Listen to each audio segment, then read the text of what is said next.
So the journey to finding yourself or finding your calling in life is one of the most challenging journeys you'll ever embark on, okay? Because you typically find that this journey begins with a crisis, you know, some type of crisis in your life.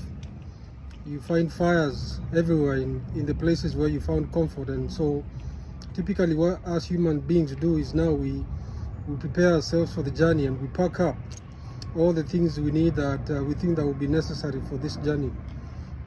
And then you embark on your journey only to find that you go a few steps and you realize that all these things you've brought with you, all the ideas and understandings, are actually burdens. You understand?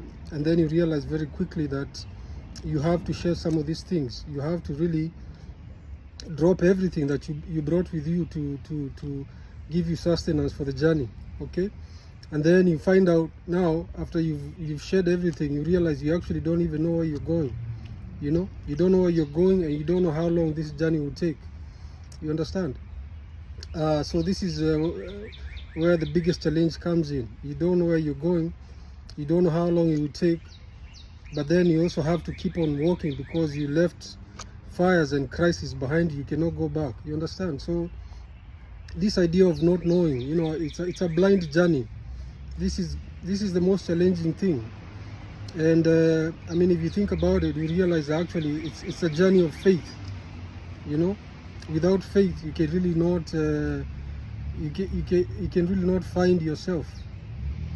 You understand? So it takes a lot of humility. It takes a lot of courage to walk it.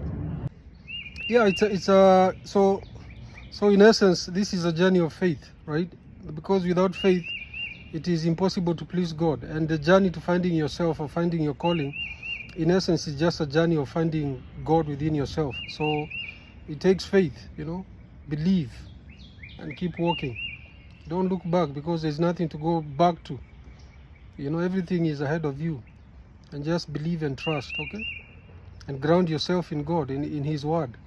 That is the only way. Otherwise, you find yourself stranded out here walking in circles for years and years and years and never really finding your place or finding where you're supposed to be heading, okay? Oh yeah, I forgot to mention that now once you've shared everything that you brought with you to the journey that you thought would be helpful to you, what happens now when you find yourself naked? What happens is God now gives you a helper, which is His Spirit, okay? And Christ says that you know, the Spirit of God will lead you into all truths and knowledge. You understand? So